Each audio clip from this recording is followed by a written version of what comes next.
श्री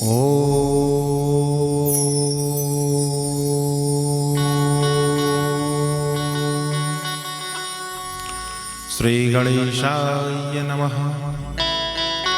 श्री गुरुभ्यो नमः। श्री नारायणाय नमः। गजाननं भूतगणादिसेवितं कपितजम्बोफलचारुभक्षणम् उमासुतं शोकविनाशकारिकम् नमामि विघ्नेश्वरपादपङ्कजम्। सर्वमङ्गलमाङ्गल्ये शिवे सर्वाधिसाधिके शरण्यत्र्यम्बके गौरी नारायणी नमस्तुते। वसुदेवसुतं देवं कंसचाणूरमर्दनं देवकी परमानन्दं कृष्णं वन्दे जगद्गुरुं। कृष्णं वन्दे जगद्गुरुं। निगमकल्पतरोर्गलितं फलं सुखमुखाद् मृदद्रव्यसंयुतं पिबत भागवत रसमाल्यं मुहुरर्तिका भुवि भावुकाः। करारविन्देन पदारविन्दं मुखारविन्दे विनिवेशयन्तं वटस्य पत्रस्य पुटे शयानं बालं मुकुन्दं मनसा स्मरामि।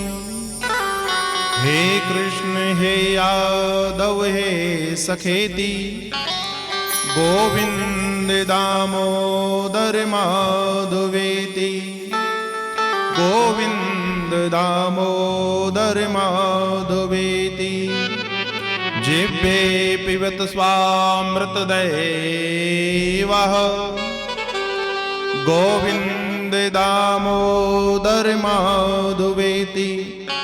गोविंद दामोदर माधवेति। चलो सखी तहाँ जाइए जहाँ बसे ब्रजराजू। गोरस बेचते हरि मिले एक पंथ दो काजू। वृंदावन के केवड़ा आओ नंद मुरारू। नौका डरी मझधार में कर दो बेड़ा पार। राधा तो बड़ी भागनी कौन तपस्या कीन। तीन लोक की संपुदा अपने वश कर लीन। बोलिए वृंदावन बिहारी लाल की जय हो। हमें मालूम है कि आज एकादशी है, लेकिन फराहर तो बड़ा तगड़ा हुआ होगा, है कि नहीं हुआ भाई? हमें तो बढ़िया खीर वगैरह कई प्रकार का आइटम पहुंचाया गया। पटेल साहब बढ़िया चकाचक दूध और घी सबकी व्यवस्था कर रहे हैं। तो आप लोगों को भी हुई होगी व्यवस्था, तो जरा उच्च स्वर से बोलिए। जयकारा उच्च स्वर से बोलना चाहिए। कहा क्यों? कहा दो चीजों का ध्यान रखो। एक तो आरती के बाद हाथ जरूर उठाओ। हाथ क्यों उठाए जाते हैं? एक बात बताएं, जब बच्चा खेल रहा होगा तो माँ उसे गोद में लेती है कि नहीं लेती? नहीं लेती, खेल तो रहा है। जब वो थोड़ा थोड़ा रुदन करेगा तो उसे कुछ खेल खिलौना दे देगी कि लो खेलो। अब उसमें भी उसका मन जब भ्रमित नहीं होता वो फिर रुदन करता है, तो फिर उसे कुछ खाने के लिए दे देती है, ठीक है ना? और जब खाने से भी नहीं मानता, वो हाथ उठा के जब रोने ही लगता है कि अब तो गोद में उठाओ, तब माँ उसे गोद में उठाती है। इसी प्रकार परमात्मा तुम लोगों को भ्रमित करने के लिए सबसे पहले कुछ धन पैसा दे देता है, ठीक है? अब उसमें भ्रमित नहीं हुए, अभी भी परमात्मा में लगन लगी रहेगी, तो फिर क्या करेंगे? तो कहा कुछ बड़ा पद दे दिया, कुछ बड़ा पद दे दिया, नाती नातरे दे दिए, जमीन जायदाद दे दिया, बहुत कुछ दे दिया कि इसमें भ्रमित हो जाओ। अभी भी भ्रमित नहीं हो गए, फिर भी यदि लगन लगाए रहोगे परमात्मा में, तब भगवान परमात्मा गोद में उठाता है। इसलिए हम जब हाथ उठाते हैं तो उसका तात्पर्य यही निकलता है कि हे ठाकुर, हे प्रभु, हम सिर्फ तुम्हें चाहते हैं, हम सिर्फ तुम्हें चाहते हैं और तुम्हें पाना चाहते हैं। इसलिए जयकारा हाथ उठाकर बोलना चाहिए। बोलिए वृंदावन बिहारी लाल के जय हो, भक्त वत्सल भगवान के जय हो। हाँ, आइए।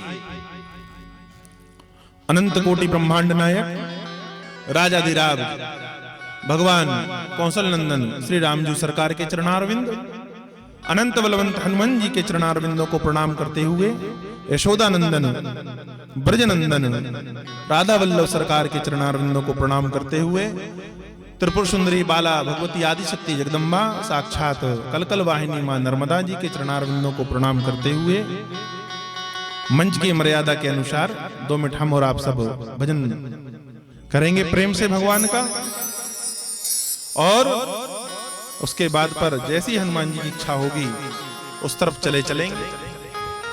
आइए भजन में सब शामिल हो। आज एकादशी है तो बढ़िया प्रेम से भजन करिए सब लोग। मेरो कान्हा गुलाब को फूल किशोरी मेरी कुसुम लली, मेरो कान्हा गुलाब को फूल किशोरी मेरी कुसुम लली, मेरो कान्हा गुलाब को फूल किशोरी मेरी कुसुम लली, मेरो कान्हा गुलाब को फूल किशोरी मेरी कुसुम कली, वो किशोरी मेरी कुसुम कली, किशोरी मेरी कुसुम कली, वो किशोरी मेरी कुसुम कली,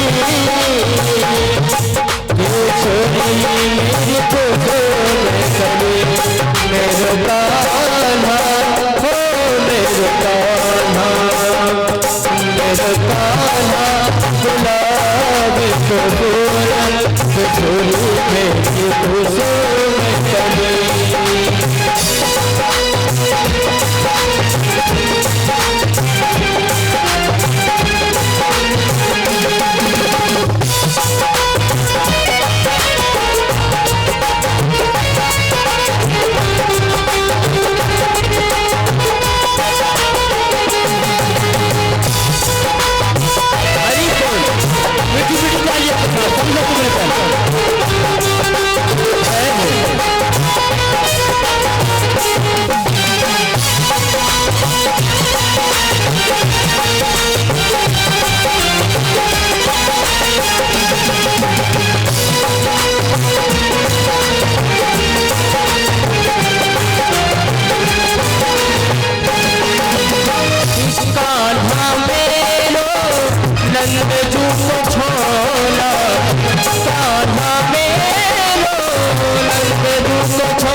केसरी की कली किशोरी मेरी कुसुम कली मेरे कान्हा गुलाब को फूल किशोरी मेरी कुसुम कली वो किशोरी मेरी कुसुम कली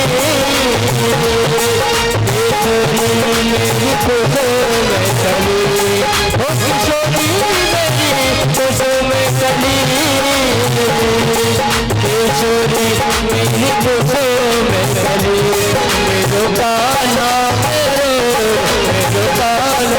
गुलाब को फूल किशोरी मेरी कुसुम कली मेरो कान्हा गुलाब को फूल किशोरी मेरी कुसुम कली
राधे खेले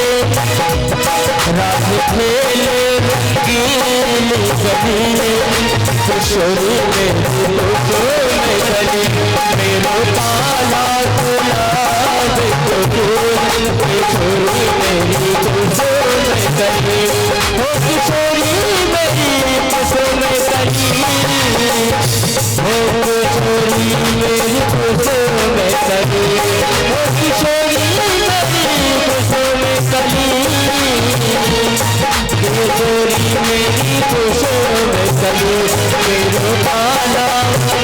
मेरो कान्हा गुलाब को फूल किशोरी मेरी कुसुम कली मेरो कान्हा गुलाब को फूल किशोरी मेरी कुसुम कली मेरो कान्हा गुलाब को फूल किशोरी मेरी कुसुम कली किशोरी मेरी कुसुम कली किशोरी मेरी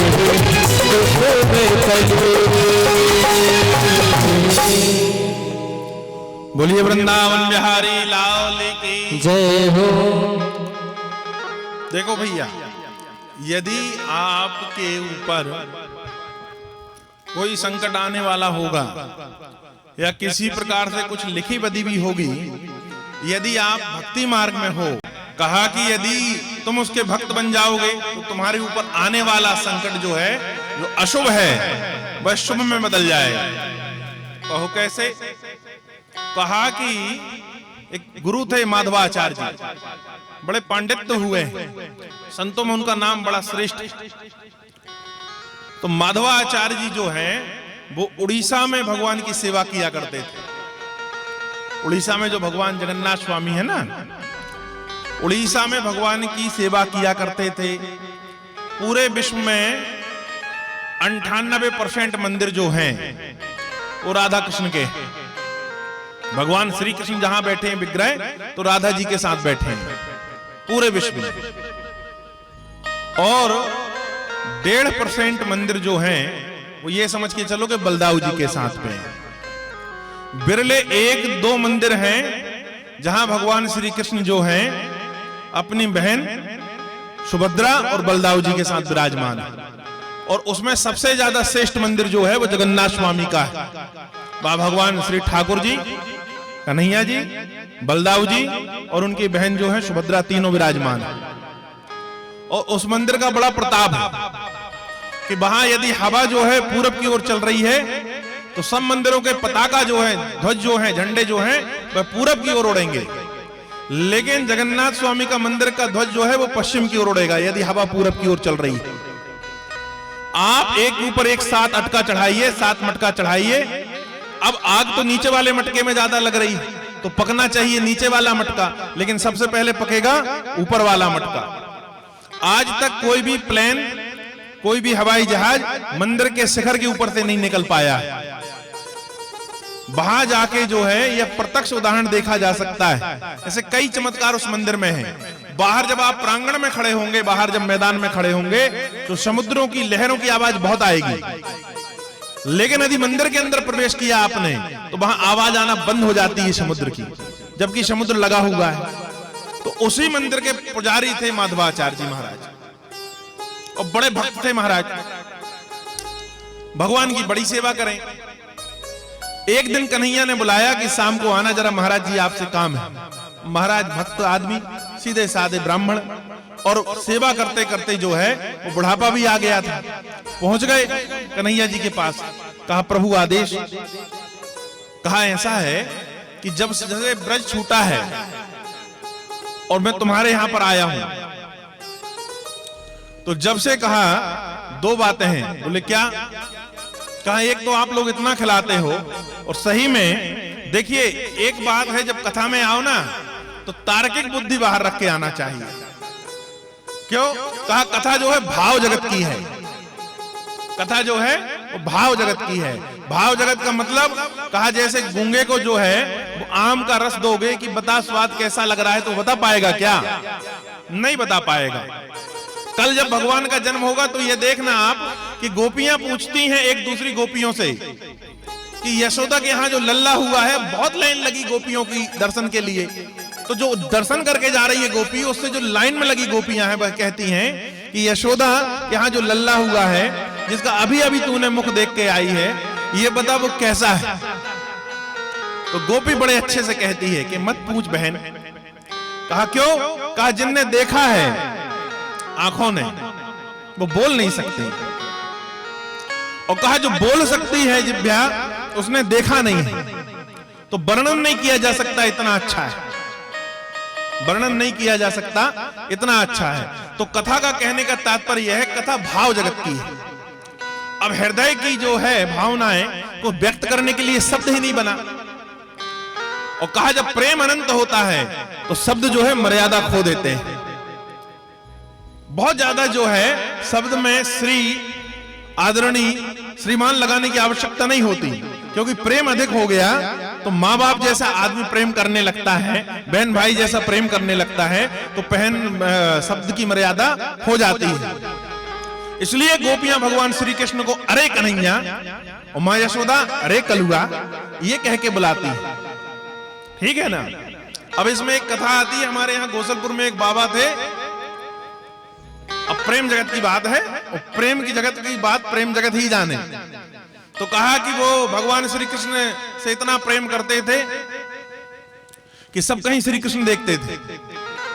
तो उनके यहां पर एक जो मूर्ति थी, उसे कभी कभी जब भाव में आ जाएं वो, तो नहलाने के लिए कुआं की पार्टी में रख दें, उसमें 100-200 बाल्टी पानी डाल दें कि आज अच्छे से नहा लेकर जा, और जब थक जाएं तो वो मूर्ति को उठा के कुआं में फेंक दें महाराज। अब भक्ति में ताकत तो थी, तो जो पूजन का स्थान है ना, वहां शाम तक वो मूर्ति अपने आप स्वतः प्रकट हो जाती थी। आप बात समझिए, तो ये प्रेम है। अब इसे किसी पुस्तक में नहीं लिखा जा सकता। अब वो कैसे बताएं बाबा जी कि उनका प्रेम कन्हैया से कितना है कि मूर्ति चल के आ जाती है। ठीक है ना? तो ये प्रेम जगत की बात है।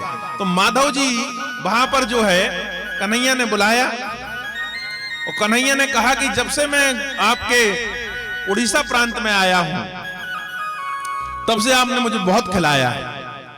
और सही बात है, सब मंदिरों में जाओगे, ब्रज के मंदिरों में जाओगे, अयोध्या के मंदिर में जाओगे, काशी जाओगे, तो प्रातः काल की मंगल आरती होती है, भगवान को उठाया जाता है, फिर स्नान आदि कराया जाएगा, फिर तिलक बंधन होगा, फिर आरती होगी। आरती होने के बाद में कहीं जाके ठाकुर जी को भोग लगता है। लेकिन आप उड़ीसा जाओ तो कहा कि हमारा भगवान वहां बासे मुंह खाता है। सबसे पहले वहां पर उसे भात चाहिए, चावल चाहिए, मंगल आरती बाद में होगी, फिर मंजन मुखारी बाद में होगी, उसके बाद फिर भोग लगेगा। हर 2-2 घंटे में भोग लगता है। और पूरे विश्व में उड़ीसा भर छोड़ दो तो एकादशी के दिन चावल को हाथ तक नहीं लगाया जाता महाराज। और वहां पर एकादशी उल्टी टंगी हुई है, क्योंकि उन्हें तो रोज भात चाहिए, तो वहां उल्टी टंगी हुई है। तो उड़ीसा में जो हुआ क्या, माधवाचार्य जी को भगवान ने बुलाया, माधवाचार्य जी आए, कहा प्रभु कैसे याद किया। कहा सुनो, जो नशेड़ी आदमी होता है ना उसे तलब लगती है। कहा भाई जो बीड़ी पीता है उसको बीड़ी की तलब लगती है, जो गुटखा खाता है उसको गुटखा की तलब लगती है, जो दूध पीता है उसे दूध की तलब लगती है, जो चाय पीता है उसे चाय की तलब लगती है, सतमार्गी पुरुषों को भगवान की याद की तलब लगती है, भजनानंदियों को भजन की तलब लगती है, और भगवान के जो भक्त होते हैं उसे भगवान के स्मरण का तलब लगती है। तो अलग अलग नशा की वैरायटियां हैं। तो भगवान ने कहा कि सुनो, तलब जानते हो जो लगती है। माधवाचार्य ने कहा कि प्रभु बताओ कैसी होती है। कहा मुझे जो है चोरी की तलब लगी है। मैं जब से वृंदावन से आया हूं, जब से मैंने चोरी ही नहीं की, तो मेरा मन जो है कुछ चुराने को हो रहा है। तो माधवाचार्य सीधे साधे संत प्रभु, उन्होंने कहा महाराज इसमें क्या करना पड़ेगा। कहा कुछ करना नहीं पड़ेगा, तुम मेरे साथ चलना। तो कहा चोरी में 1 से 2 हो तो ज्यादा अच्छा रहता है। बोले आवश्यकता क्या पड़ती है। कहा कोई आ जाए तो बताना पड़ता है कि कोई आ रहा है, तुम हमारे साथ चलना, हम तुम्हें भी सिखा देंगे। तो माधवाचार्य जी ने हाथ जोड़कर कहा कि महाराज बुढ़ापा आ गया है, अब चोरी करके क्या करूंगा, मुझे तो भजन ही करने दो। नहीं कहा हम चाहते हैं, अब प्रभु चाहे तो करना पड़ेगा। बड़ा मारे रोना दे वाली बात है। कहा चलो कब चलना है प्रभु। कहा भोर में चलना है, तुम जल्दी से आगे कपाट खोल देना, हम मंदिर से बाहर निकल आएंगे, तुम्हारे साथ चलेंगे। कहा ठीक है महाराज। तो मध्य रात्रि बीती, लगभग 2-3 बजे का समय, माधवाचार्य जी गए। माधवाचार्य जी प्रधान पुजारी, तो कौन रोके माधवाचार्य जी को।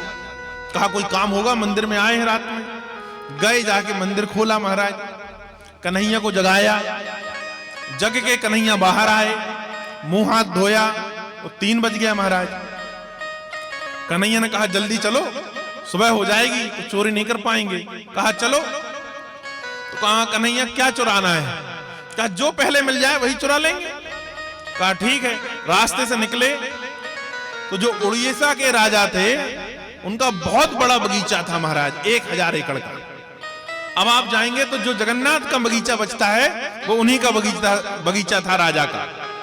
तो कहा गए, तो जाकर देखे तो उस समय कटहल लगे हुए थे महाराज, और बगीचा के चारों तरफ जो है दीवार। एक चौकीदार बैठा था। माधवाचार्य जी ने कहा चौकीदार है, अंदर कैसे जाएंगे। तो कन्हैया ने कहा इस तरफ आओ, हम बताते हैं। तो संत जी को लिया और उठा दिया दीवार के ऊपर। कहा कूदो। अब बाबा बेचारा बूढ़ा, पहली बार तो कूदा तो टिंगरे छोड़ लिए महाराज। ऊपर से कन्हैया जी कूदे। अब कहा चलो, अब ले गए माधवाचार्य को। कहा आप चोरी सिखा रहे हैं, कटहल तोड़ना है। कहा ऊपर लगे कैसे बनेगा। कहा चढ़ो झाड़ में। माधवाचार्य जी धीरे धीरे चढ़े। अब कन्हैया से कहा अब क्या करना है। कहा अब जो है कटहल तोड़ो। माधवाचार्य जी पहली बार चोरी कर रहे थे, तो उन्होंने पूछा ये वाला कि ये वाला। कहा जौन सा तोड़ना है तोड़ तो लो। माधवाचार्य जी आवाज भी करें तो चौकीदार जग गया महाराज, और सुबह भी हो गई। तो चौकीदार आया। अब माधवाचार्य जी कटहल जो तोड़ तोड़ नीचे फेंक रहे थे, जैसे ही चौकीदार आया वैसे ही कन्हैया वहां से गोल हो गए। अब माधवाचार्य जी को देखा उसने, चौकीदार ने, तो वो उसने कहा नीचे उतरो। अब बाबा से नीचे उतरते बने ना। तो चौकीदार को कुछ समझ में नहीं आई, तो एक बांस उठाया और बांस गुलकने लगा महाराज। अब बाबा ने कहा भैया देखो बांस आसना गुल को, हम धीरे धीरे नीचे आ रहे हैं। बड़े मुश्किल में छुलते हुए हाथ पैर कपड़े अपड़े फाड़ के बाबा नीचे आए। चौकीदार ने 2-3 जो है कोड़े लगाए। कहा बूढ़ा हो गया है, देखने में संत जैसा लगता है और कटहल चुराता है। तो माधवाचार्य आजू बाजू देखे तो वो उसने कहा देखता है हो। कहा जो मुझे लाया था उसे देख रहा हूं। कहा पूरे बगीचा में कोई नहीं है तेरे अलावा, किसे देख रहा है। तो दोनों हाथों में जो है रस्सी बांधी माधवाचार्य के, और बांधने के बाद चौकीदार ने कहा चल राजा के पास ले चलता हूं। तो पीछे पीछे माधवाचार्य जी बंधे, आगे आगे रस्सी लिए चौकीदार चलता है। ठीक है ना। अब यहां सुबह हो गई तो राजा और मंत्री दोनों भ्रमण के लिए निकले, समुद्र तट पर घूमने के लिए निकले। तो इस तरफ से राजा मंत्री घूमने के लिए जा रहे हैं, उस तरफ से माधवाचार्य को बांधकर चौकीदार चला आ रहा है। चौकीदार रस्सी पकड़े, पीछे माधवाचार्य जबरदस्ती झटका मार के खींचता है। कई बार माधवाचार्य जी का शरीर हमारे जैसा रहा होगा बड़ा, है ना। हम तो कहने वाले थे पटेल साहब से कि पटेल साहब इस बार चला ले रहे हैं, अगली बार तखत थोड़ी बड़ा बनवाना, सकरौंदा होती है, समझ गए। तो माधवाचार्य जी रहे होंगे, तो चले धीरे धीरे। अब राजा ने देखा मंत्री से कि लगता है कि अपना चौकीदार आ रहा है जो बगीचा में रहता है। कहा महाराज वह तो आ रहा है, पीछे तो देखो जरा। कहा क्या? कहा तुम्हारे गुरु को बांध कर ला रहा है, तुम्हारे गुरु को बांध कर ला रहा है। अब राजा तो सक्का बक्का रह गया, दौड़ के गया चौकीदार से, कहा इसे छोड़ो। अरे कहा महाराज नहीं छोड़ता, बड़ा चोर है, कटहल चुरा रहा था। कहा पता नहीं कब से चुरा रहा था और उसका कोई साथी भी है, क्योंकि जब इसे मैंने पकड़ा और बांधा तो ये आजू बाजू देख रहा था। अरे कहा छोड़ हमारे गुरु जी। कहा भाई महाराज तुम्हें चोर के अलावा कोई नहीं मिला गुरु बनाने के लिए?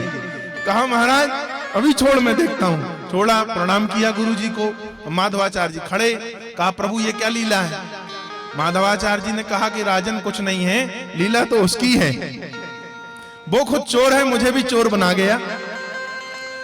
अच्छा था महाराज तुम्हें कटहल चाहिए थे, चलिए आज से वो 1000 एकड़ का जो बगीचा है भाई आपको मैंने दिया, जगन्नाथ स्वामी के नाम से आपको दिया। कहा ठीक है महाराज। वह 1000 एकड़ का जो बगीचा है वह आज भी जगन्नाथ मंदिर में लगा हुआ है महाराज, राजा ने दान किया था। माधवाचार्य जी चले आए, छुल तो वैसे ही गए थे, आकर स्नान किया। स्नान करने के बाद संध्या वंदन की। अब मंदिर में पहुंचे तो कन्हैया मुस्कुरा रहे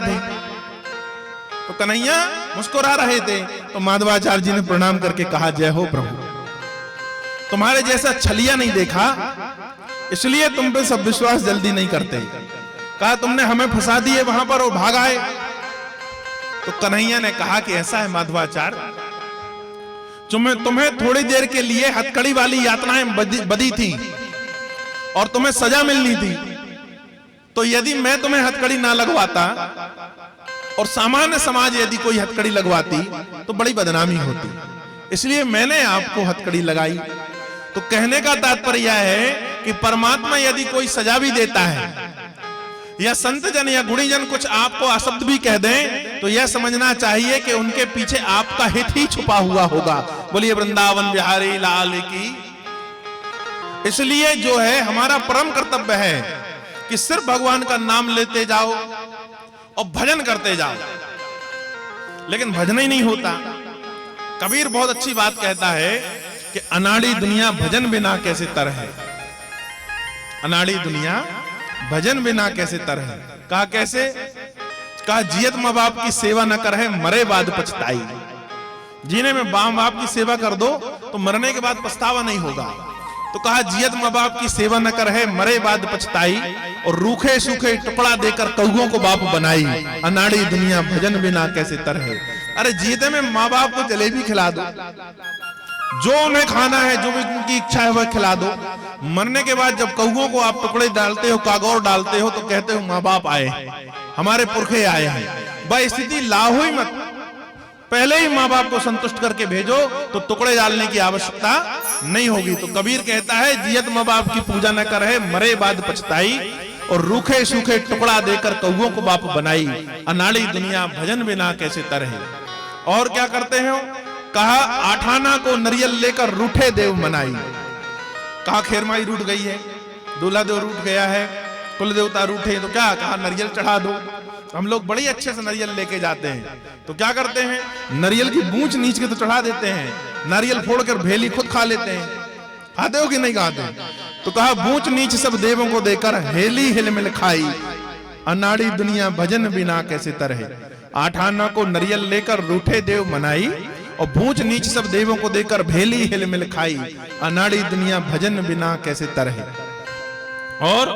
और कहा कि देखो महाराज, विधान तो यह था कि सर्फ के ऊपर दूध चढ़ाने का है, लेकिन लोगों ने अभ्रांश करके बना लिया कि पंचमी में दूध पिलाने का है, जबकि सर्फ जो है दूध पीता ही नहीं है, और पी लेगा तो मर जाएगा महाराज। जिन जीवों का खून मीठा है वह दूध नहीं पी सकते, उन्हें यदि दूध पिला दोगे तो मर जाएगा, विष बन जाएगा। तो सर्प कभी दूध पीता ही नहीं। जो आपके सर्प पकड़ के लाते हैं ना लोग, वह भी नाटक करते हैं